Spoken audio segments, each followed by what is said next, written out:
You're allowed. Compared to other you're like you're getting lunch. No, this is. Okay, thank you. Hey, hey. Hi. Happy Wednesday. I got the day right. Okay, here we go. Good afternoon, everyone. Yesterday, the President addressed the wave of tragic and senseless shootings we saw over the holiday weekend in communities across America, including shootings in Philadelphia, Fort Worth, Baltimore, Lansing, Wichita, and Chicago. Our White House team has been in touch with state and local officials in many of these communities. And the President also had an opportunity to speak by phone with the Baltimore mayor. Yesterday, the President also marked 1 year since a shooter armed with an AR-15 style weapon fired upon a crowd of Americans gathered for an Independence Day parade in Highland Park, Illinois. And he highlighted how in the year since, Illinois Governor J.B. Pritzker, Highland Park Mayor Nancy Rotering, legislative leaders, and numerous advocates and gun violence survivors have fought tirelessly to ban assault weapons, like the one used in Highland Park, as well as high-capacity magazines across Illinois. But as we have seen over the last few days, there's a lot more work to do to address the epidemic of gun violence that is tearing up our communities, tearing it apart. President Biden is doing everything in his power, from enacting historic gun safety legislation last summer to 24 executive actions, to combat the epidemic of gun violence across America. But he also knows that that is not enough, which is why on the heels of the tragedies we saw unfold across the last few days, the President continues to call on Republican lawmakers in Congress to come to the table and ban assault weapons and high-capacity magazines, to require safe storage of guns, to end gun manufacturers' immunity from liability, and to enact universal background checks. Lives are at stake here, folks. Lives are at stake in communities, the lives of our kids, and these are meaningful common sense reforms that the American people support. The majority of the American people support these reforms, and we need Congress to do something. We need Republicans in Congress to do something to protect our communities. Now, on a brighter note, I wanted to share some good news from Monday that may have gotten lost because of yesterday's holiday. You might recognize this chart on my left here from when NEC Director Lael Brainerd visited the briefing room very recently, just about a week ago. It shows construction of manufacturing facility has increased by nearly 100% in 2 years, adjusted for inflation. On Monday, we learned that the boom continued in May. As the Wall Street Journal put it, this is America's factory building boom, due in no small part to the CHIPS Act and the Inflation Reduction Act. Bionomics is unleashing huge private sector investments in manufacturing, with businesses investing more than $490 billion in manufacturing and clean energy since the president took office, including more than $11 billion in South Carolina, where, as you know, we will be there tomorrow. The president will be there tomorrow to announce manufacturing investment. Republicans in Congress, again, including every Republican representative from South Carolina, want to threaten these investments, jobs, and economic opportunities by repealing the Inflation Reduction Act, which actually helps the American people. But as the president said at his first inauguration, he is the president for all Americans. It doesn't matter if you're in a red state or a blue state. And his agenda helps all Americans. So tomorrow's announcement will be proof of that, and I hope you all get to join him on this trip. With that, Josh, good to see you. Good to see you, Karine. Two subject areas. First, has the U.S. been in contact with the Kremlin over a possible prisoner exchange for Wall Street Journal reporter Evan Gershkovich? Look, Josh, I wish I could stand in front of you and say that we have news to share on Evan. Sadly, we do not have any news to share. What I can say is Evan, along with Paul Whelan, who are both wrongfully detained, as you know, should be home. They should be home with their families. I just don't have anything to share at this time. And secondly, per the entry, go to the holiday. Can you give any more details on where the Secret Service found the cocaine in the West Wing and how it got there? So, as you know, this is under the purview of the Secret Service. They are currently investigating what happened over the weekend, so I would have to refer you to the Secret Service on all of this. But one thing that I can share, that I'll share a little bit more information. As you know, the President and the First Lady and their family were not here this weekend, as you all reported on this, and as you also know that they left on Friday and returned just yesterday. Where this was discovered is a heavily traveled area where many White House, West Wing, I should be even more specific, West Wing visitors come through this particular area. I just don't have anything more to share. It is under investigation by the Secret Service. This is in their purview, and so we're going to allow certainly the investigation to continue, and we have confidence that the Secret Service will get to the bottom of this. Go ahead. Has the President said, hey, let's get to the bottom of what happened here? Well, I just said that we have confidence that the Secret Service is going to get to the bottom of this. As you all know, the President follows all the reporting here, and he certainly was briefed by his staff on everything that we know so far. But the Secret Service is investigating this, is investigating what happened over the weekend, and we have confidence that they will get to the bottom of this. Secondly, is there still a chance that Sweden will be approved into NATO by the time of next week's summit? So look, this is something that the President, as you know, the Sweden Prime Minister is here. They're currently meeting as we speak right now in the Oval Office, as some of your colleagues, maybe yourself, Steve, was able to be in the Oval Office. So look, I mean, we've been very clear on this. We've encouraged Turkey and Hungary to approve Sweden's application for NATO membership as soon as possible. Sweden, and I said this last week, I've said this many times, has fulfilled the commitments they made under the trilateral memorandum of agreement. They had agreed to with Finland and Turkey on the margins of the NATO summit in Madrid just last year, about a year ago. Sweden is a strong, capable defense partner that shares NATO's values and will strengthen the alliance and contribute to European security. And so we believe that this should occur, that their partnership into them to become members in NATO as soon as possible, and that's what you'll continue to hear from the President. I think the Sweden Prime Minister being here today, having a meeting with the President, certainly shows that commitment. Thanks, Karine. Just two quick follow-ups. You said the President has been briefed on the cocaine that was found at the White House. Is the White House conducting its own internal investigation? This is something that's under the purview of the Secret Service. They're the ones who handle this investigation, so it lives in their purview, in their world.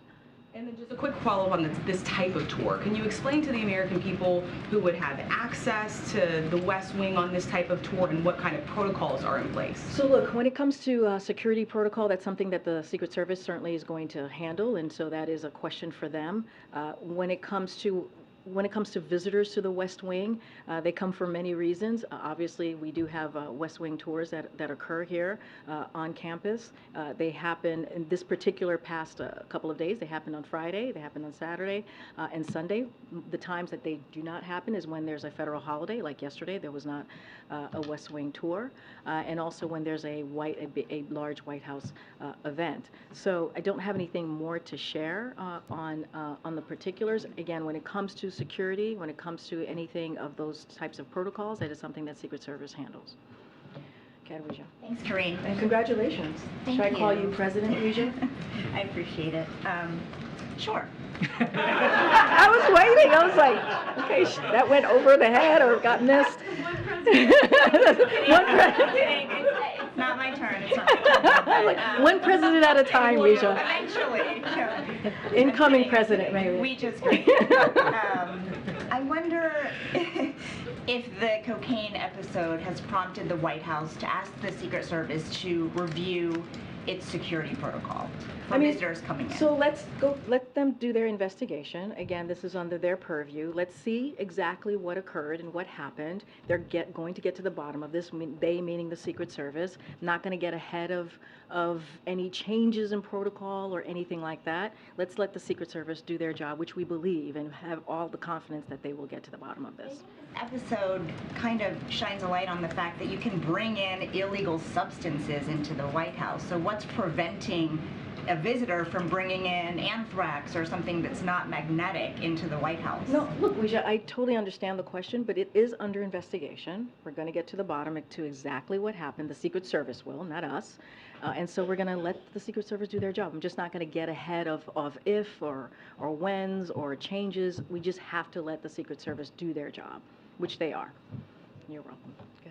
Thanks, Karine. Can you just tell us how the White House is assisting the Secret Service with this investigation? Have you made any White House officials available for interviews with law enforcement, for example? Well, look, we're not assisting in anything. This is under the Secret Service purview. This is their kind of guidance and guideline, their world, and so we're going to let them do their job.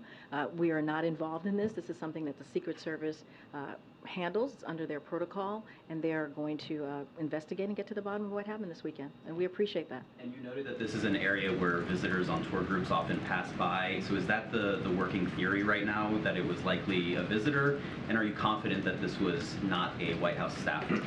There is investigation. They're going to get to the bottom of this. What I wanted to be very clear is that this is a heavily traveled, to be more accurate, area of the campus of the White House, and it is where visitors to the West Wing come through. This is the part where they come through when it comes to coming through the West Wing. I just don't have anything else. I'm not going to speculate on who it was, but just wanted to make that very clear and give you all a little bit more information. I believe the Secret Service is also sharing this as well. Thanks. And then on another topic, among the 12 Palestinians who were killed in the Jenin operation carried out by Israel, 4 were under the age of 18. Israel says that all of the Palestinians who were killed were combatants. Does the White House have an assessment of whether they were indeed all combatants or whether any civilians were killed? So here's what I'll say. You know, we, as you all know, and we have said this many times, we support certainly Israel's security and right to defend its people against Hamas, Palestinian Islamic Jihad, and other terrorist groups. It is imperative to take all possible steps to protect civilians from harm, and measures need to be taken to improve the humanitarian situation on the ground and restore critical services like electricity and water to the civilian population. So don't have anything more to share beyond that, but certainly we are monitoring things very closely. And is there anything you can tell us about the level of engagement by U.S. officials to try and prevent a broader escalation? I mean, we've already seen rockets fired from Gaza. We've seen this attack that was carried out in Tel Aviv. What's the White House doing to prevent this from escalating? So, you know, Israel is a close ally and partner, and we are in touch with the national security and certainly the defense officials. So don't have anything to read out on our conversation, but we are in regular contact. Let me go to the back. Go ahead. Thanks, Karine. I wanted to ask about this decision we saw yesterday in Louisiana on the White House contact with social media companies. Does the White House have a response to the judge basically saying that this is the most massive attack on free speech in the U.S. history? So, as you know, DOJ is reviewing the decision, the injunction, and so I don't want to get ahead of what they will evaluate and their options could potentially be. So, I'm not going to get ahead of the DOJ. If you're asking me if we agree or disagree, we certainly disagree with this decision. And as I said, the DOJ is reviewing this, so I'm not going to get ahead of what their evaluation, what options they're going to potentially take on moving forward. And does the president plan to make a direct appeal to Turkey or Hungary regarding Sweden's NATO bid? Look, I think we've been very clear. I just laid out where our position has been. And the president has been very public, has been very clear. about Sweden. And so I'm just going to leave it there. Don't have anything else to add towards that. I think, again, having the Prime Minister here ahead of NATO next week, I think is important. But the President clearly has been very clear about Sweden becoming a member of NATO, and so we'll continue to be outspoken about that and continue to be public about that. For calls to the. I just don't have any calls to read out at this time, but I think you can see by the President's actions and his words, not just actions, that he's been pretty steadfast on on saying that Sweden should become a NATO member as soon as possible. Okay, Tam.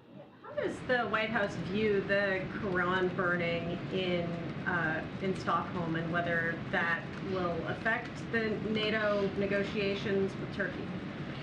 So look, I'm not going to get into the negotiations or any diplomatic conversations from here. Clearly, the burning of the Quran, as you all know, is something that the President would certainly agree is disappointing to see. But I'm just not going to get ahead of any conversations or diplomatic conversations being had.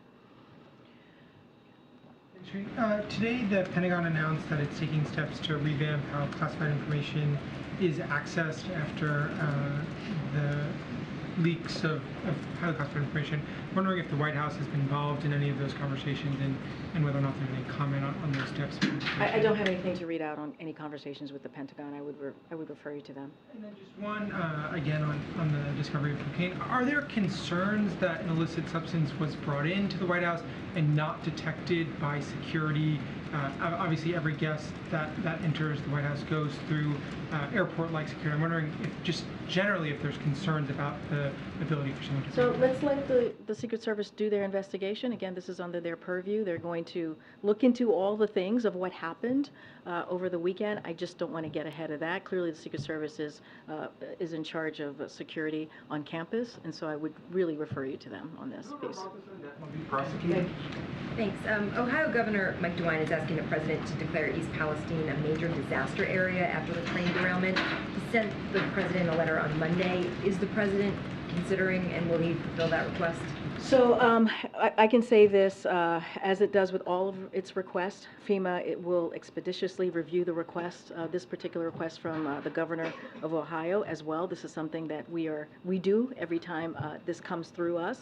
A couple of things I do want to state here as it relates to Norfolk and Southern, to be more specific. It's under a federal order to cover all costs for cleaning up its mess that it did, that they caused in East Palestine. The EPA is making them pay so that the taxpayers don't have to pay for their mess. And so we've been very clear about that. The EPA has been on top of that.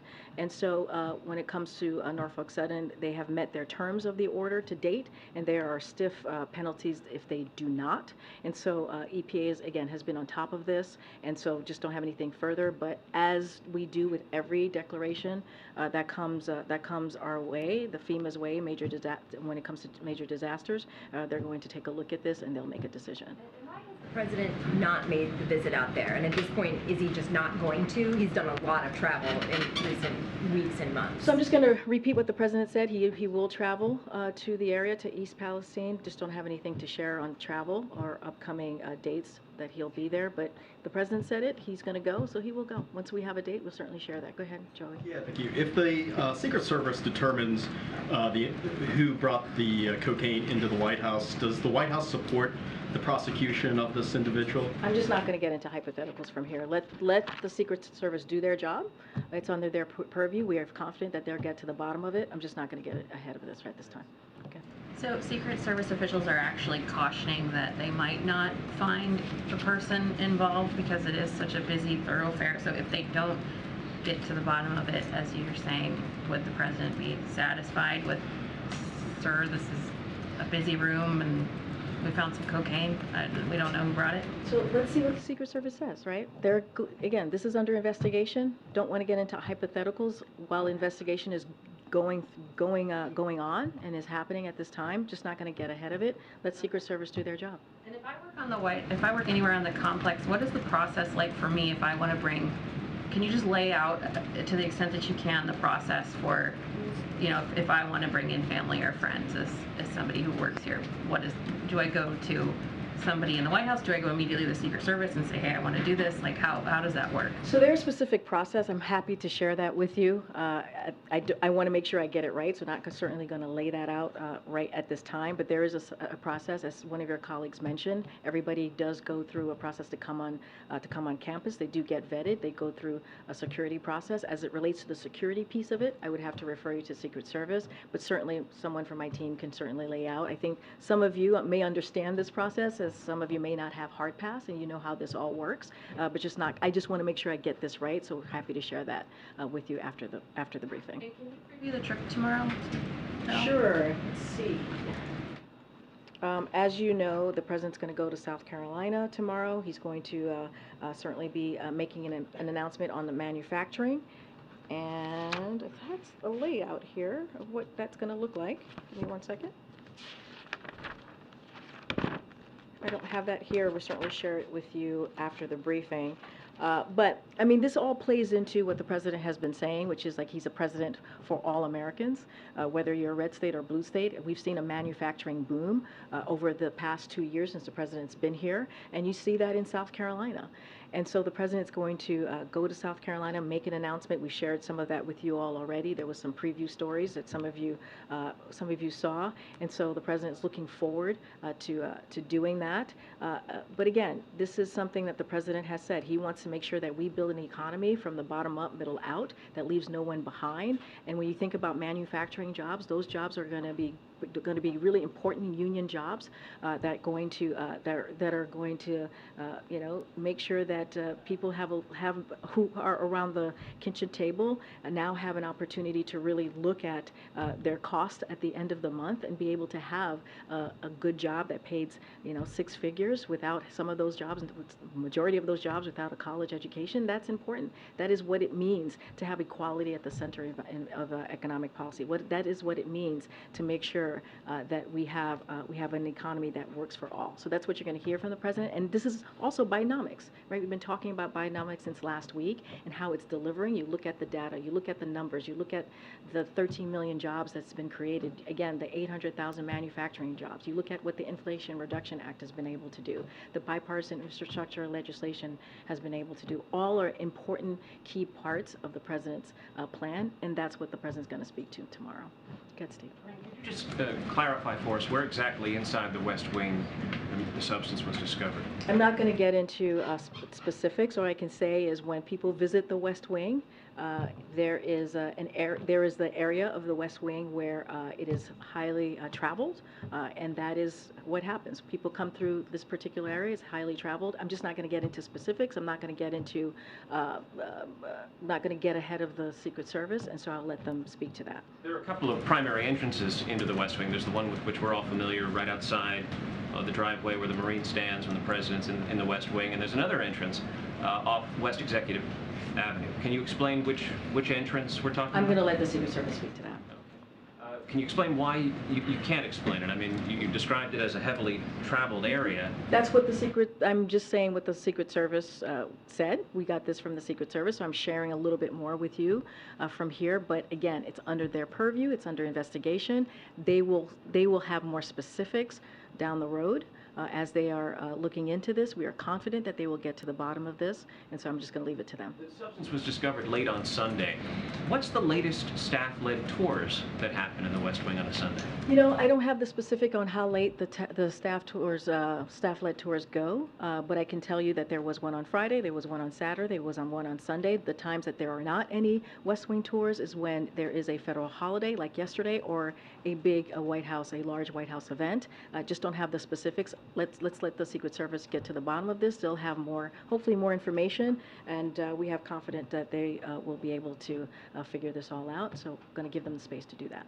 Okay, Memo. Karine, excuse me, as you've now been referring multiple times to this investigation and to the White House's confidence that they will get to the bottom of it, I'm wondering if you could be a bit clearer about what exactly the scope and mission of the investigation is and what exactly getting to the bottom of it means. Is this simply a fact-finding mission to determine whether potential security protocols were either insufficient or violated in this case, or is this with an eye towards potential criminal prosecution of an individual who's bringing a banned substance into the West Wing, and would there then be consequences either for that individual or if they were a guest of a White House staff or that staff? So look, the second part of your question is like speculation, and I'm just not going to get into speculation from here. What I can say is that, again, Secret Service is looking into this. They're looking into what happened over the weekend. I'm just not going to jump into speculation as to what their investigation will find and what we will do or what will happen. Just not going to get into speculation from here. As it relates to this district judge ruling about social media and the injunction thereof, can you speak to the frequency of contacts that White House officials or administration officials more broadly have with social media companies and the types of content that they would be flagging, and how much is this a blow to the White House's goal of preventing the dissemination of misinformation, disinformation? So look, I can't speak to the amounts that contact has. I mean, that is just not a possible thing to do from here. What I can say is that DOJ again is reviewing the injunction, and they're going to look into, evaluate our options. So just not going to get ahead of that, and so I'll just leave that from here. Okay. Will any White House staffers be undergoing drug testing as part of this investigation? So as you know, again, this is under the purview of the Secret Service, but a couple of things that I would add is that White House is subject to rigorous guidelines that include drug testing, and so we will take any action that is appropriate and warranted pending the outcome of the Secret Service. Just not going to get into hypotheticals from here, but this is something that when it comes to drug testing, certainly we take that very seriously, and so there are indeed rigorous guidelines here at the White House. One more. There was a story in the New York Times over the weekend about Hunter Biden's daughter in Arkansas. Does the president acknowledge this little girl as his granddaughter? I don't have anything to share from here. Thanks, Karine. Oh. Okay, great, thanks. Yesterday, Ukrainian President Zelensky mentioned that, so that they have intelligence that the Russian military has placed objects resembling explosives on the roof of the Zaporizhzhia nuclear power plant. Is the president monitoring this? Has he spoken to Zelensky, and could it possibly impact his trip to the NATO summit? So, just a couple of things. We are continuing to monitor the conditions at the power plant closely. This is something that clearly we've been doing for some time.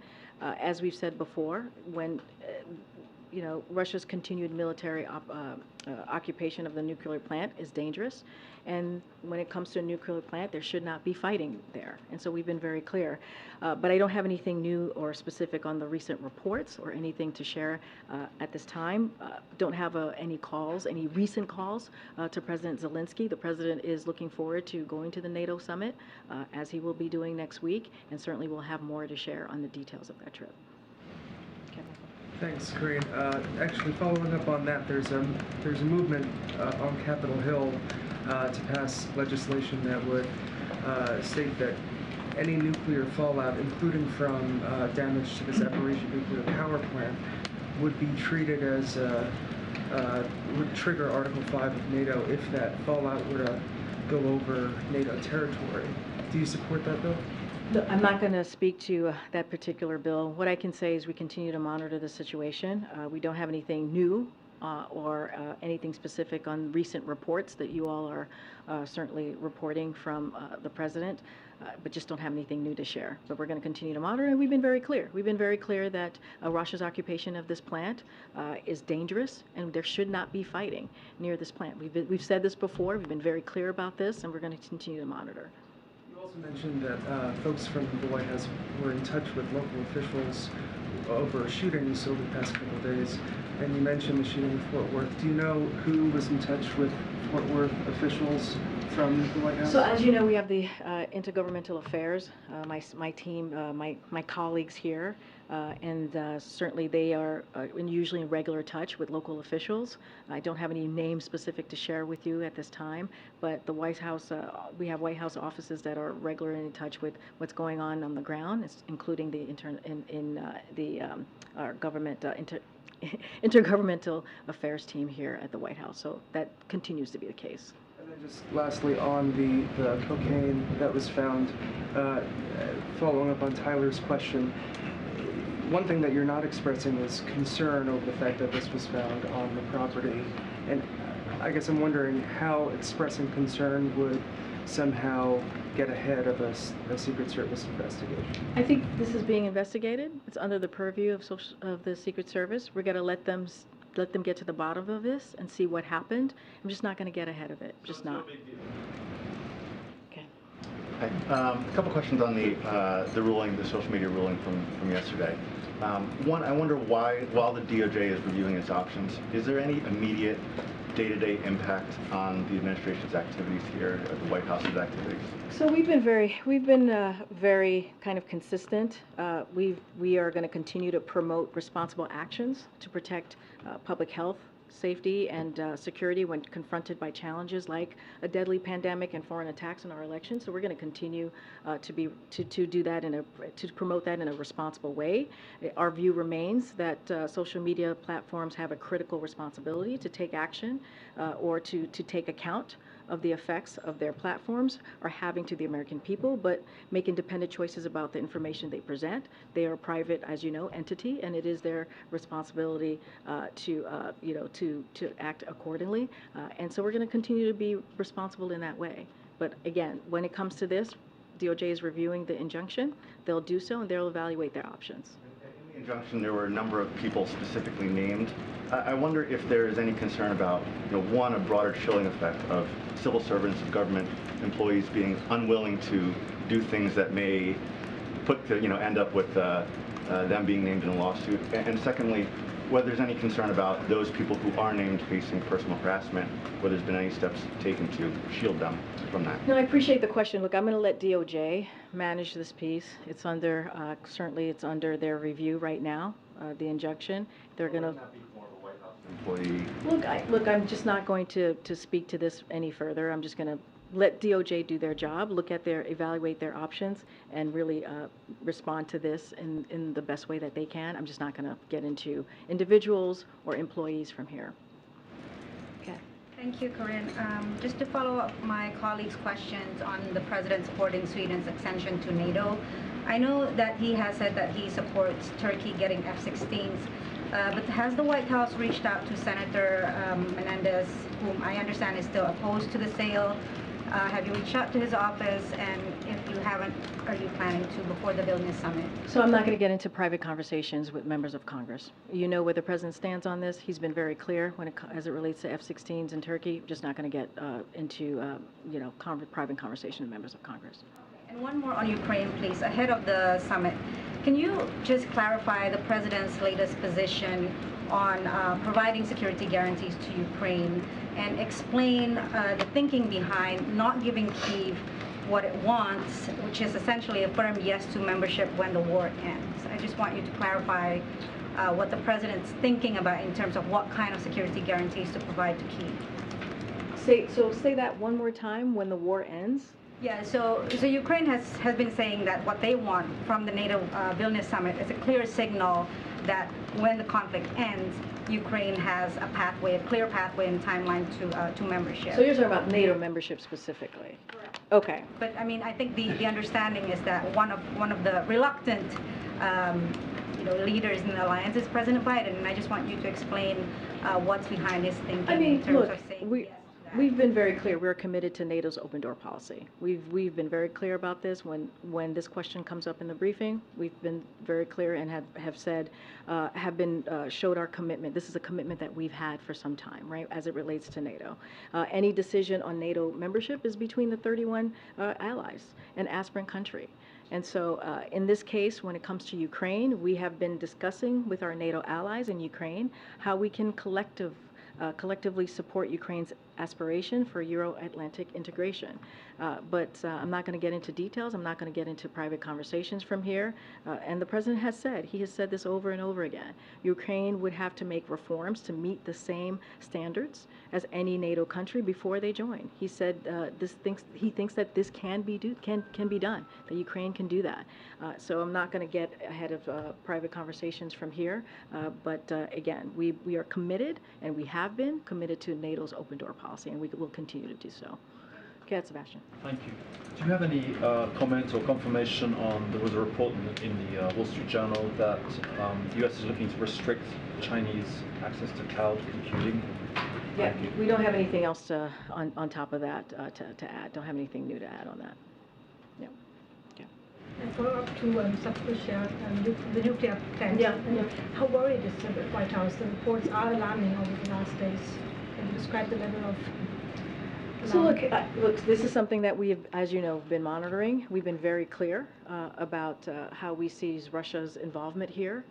When it comes to occupying the nuclear plant, we think it is incredibly dangerous, and there should be no fighting there. That is something that we've said over and over again, and we'll continue to monitor. We have not seen anything new to the reporting that has been laid out. Just don't have anything else to share on this. Obviously, we think it's dangerous. We've been very clear about that.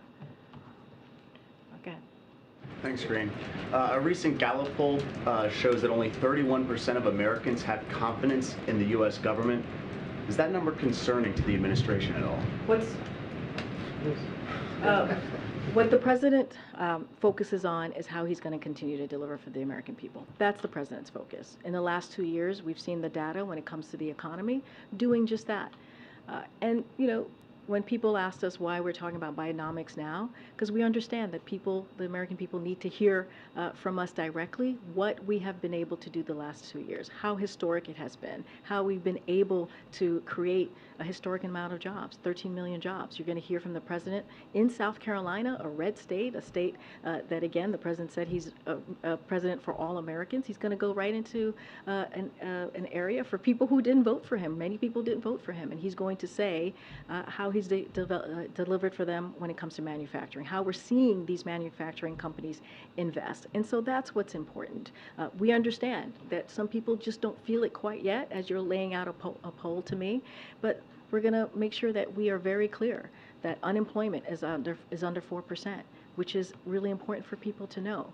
That manufacturing jobs, 800,000 manufacturing jobs that have been created, that's really important for people to know. And so we're going to continue to make sure that we grow an economy that leaves no one behind, and that here, you know, when we talk about Bionomics, it's about building an economy from the bottom up, middle out. So we're going to continue to have those conversations. The president enjoys talking directly to the American people. That's what you're going to see from the president tomorrow. And also, as we continue our Invest in America tour, as you see cabinet members crisscross the country having those same conversations, and we think that's what's important. Go ahead. Yeah. Thank you. This is a follow-up to the comments you made at the top of the briefing about the one-year anniversary of the Highland Park shootings and the comment in a statement that President Biden made yesterday, noting that after the tragedy in the suburb, that the state of Illinois passed an assault weapon ban. So my question is, it kind of implying that if only others could replicate that.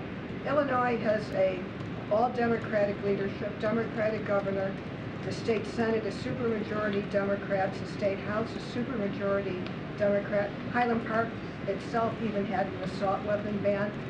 How would you, in the wake of a continuing number of incidents since the parade shooting a year ago, as recently as in the last few days, what is the best strategy going forward that the White House has in getting anything, even some incremental measure passed?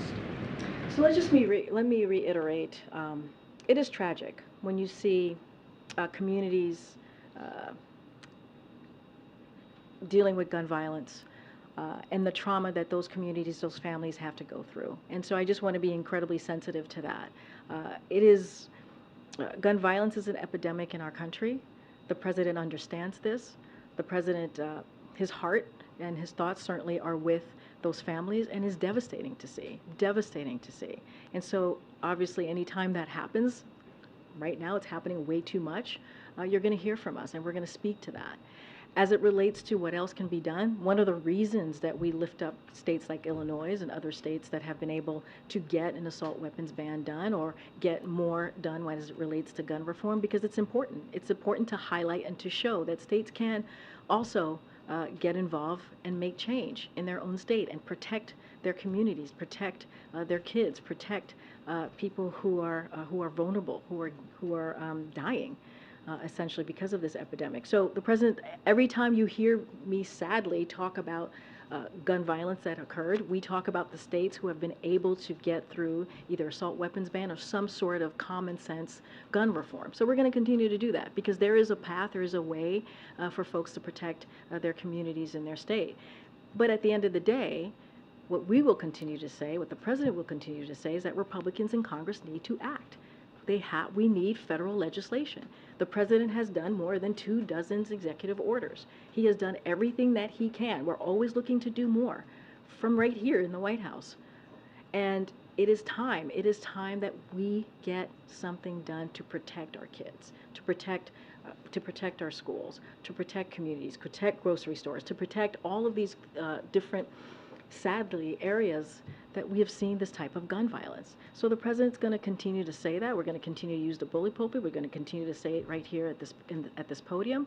And so that is an important way to make sure that there's action. Let's not forget, just a little bit more than a year ago, after 30 years of seeing no action, right, no action on gun violence, the president was able to get a bipartisan deal made to move forward a little bit more on dealing with gun violence. So things can be done. Executive actions, legislation, we just need more. Okay, Brian. Thanks a lot, Karine. You've described your concern over crossing the line of the Hatch Act from the podium. But can you talk about the president himself? The president is not covered by the Hatch Act. How does he think about the red lines when it comes to his use of office to advance his political aims in his reelection? Do you have anything specific? Are there parts of the White House that he won't use for political activities, for example, like the Oval Office or the South Lawn? And we saw the previous president use the South Lawn and the South Portico as a backdrop for accepting the nomination of his party. Are there red lines for the president himself on how he'll use the office in the White House as a backdrop for his political campaign? So look, you know, the president is proud to have restored the rule of law in his administration. And I can tell you here, and I can tell you now, that he will not exploit his office with conventions at the White House like it was done in the last administration. He will not do that on the South Lawn in his administration. I can assure you that will not happen in this administration. What about the Oval Office or using parts of the White House? He will not exploit his office for political gain in the way that we saw in the last administration. Okay.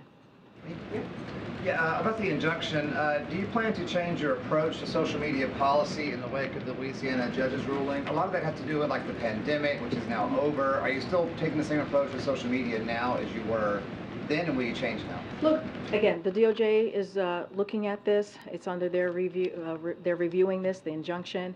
So I'm not going to get ahead of them. They're going to they're going to evaluate all the options. So I'm going to say that, put that out there to you at this time. But look, we're going to continue to promote responsible actions. I said this moments ago. That is something that we're going to continue to do to make sure that we protect public health, to make sure that there's safety and security. So that is something that we're going to continue to do.